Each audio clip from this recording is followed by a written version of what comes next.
Bonjour à tous, bonjour Hervé Morin. Bonjour Roland Il y a Sicard. eu de nouvelles évacuations de migrants hier soir à Paris. La mairie a mis à disposition des centres d'hébergement. Est-ce que c'était la bonne solution? Bien entendu, autant que possible, il faut faire en sorte que les migrants ne restent pas dans la rue. Ensuite, il faut que le droit s'applique et la loi s'applique. Si ces migrants sont en situation irrégulière, il faut éventuellement procéder à leur expulsion. C'est aussi simple que cela. On a l'impression que le règlement de ce problème est particulièrement compliqué. On n'arrive pas Écoutez, je à pense trouver la qu'il solution. y a surtout beaucoup d'instrumentalisation d'une partie des forces politiques qui, à travers ça, cherchent à trouver des noises au gouvernement et au Premier ministre, disons ça comme ça. Quelle force politique? Quelles forces politiques? Les forces politiques qui sont, disons, le plus à gauche de l'échiquier. C'est la gauche qui chercherait des noises au gouvernement. C'est pas la droite. L'extrême gauche y participe, clairement. Alors, vous avez un défi qui est lancé à l'UDI, le centre, c'est la tête de liste des régionales pour la fin de l'année. Il y a plusieurs cas difficiles à régler avec les Républicains de Nicolas Sarkozy. Pour l'instant, il n'y a pas d'accord. Votre patron, Jean-Christophe Lagarde, a dit pas d'accord avant 10 jours, c'était dimanche dernier, pas d'accord du tout. On est où? Je pense qu'il y a une immense majorité, sinon une quasi-unanimité des responsables de l'UDI et des forces du centre pour qu'il y ait des listes d'union au premier tour et partout.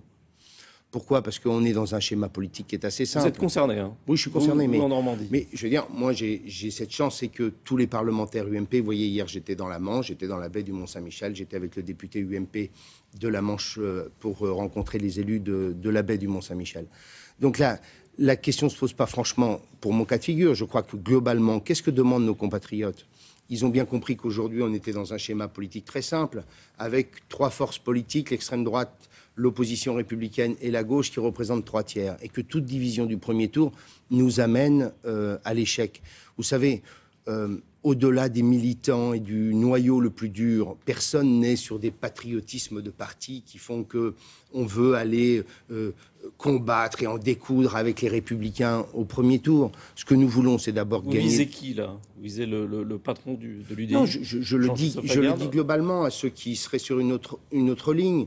Les choses sont assez simples. Ce qu'il nous faut, c'est construire, comme nous l'avons fait pour les départementales. Je vous rappelle que, puisque vous citiez la Normandie, la Haute-Normandie, avec Bruno Le Maire et Édouard Philippe, le maire du Havre, nous avons décidé de faire l'union partout. Nous avons gagné les deux départements, comme nous avions gagné la plupart des villes et comme nous avions gagné les sénatoriales.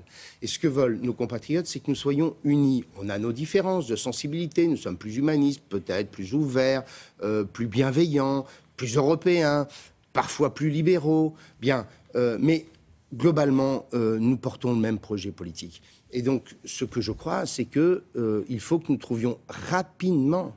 Voilà, j'allais vous dire, est-ce qu'il y a une date limite pour trouver un accord? Vous savez, construire des listes n'est pas une épreuve, un exercice facile. Vous avez des centaines de candidats, vous avez des dosages, vous avez des équilibres politiques, territoriaux, vous devez faire bien entendu la parité. Tout cela vous amène à construire ça sur plusieurs semaines. Si vous ne lancez pas la campagne avant l'été, ça veut dire que vous ne la lancez pas avant le mois de septembre, avec, bien entendu, des temps de campagne très courts, quand les présidents de régions sortants, tous socialistes, sont déjà en campagne depuis des mois. Et s'il n'y a pas d'accord avant la fin du mois avec les Républicains, qu'est-ce qui se passe? Écoutez, moi, je ne sais pas ce qui se passera. Je prends Philippe Vigier, qui lui aussi, a priori, candidat sur la région centre, ou moi-même.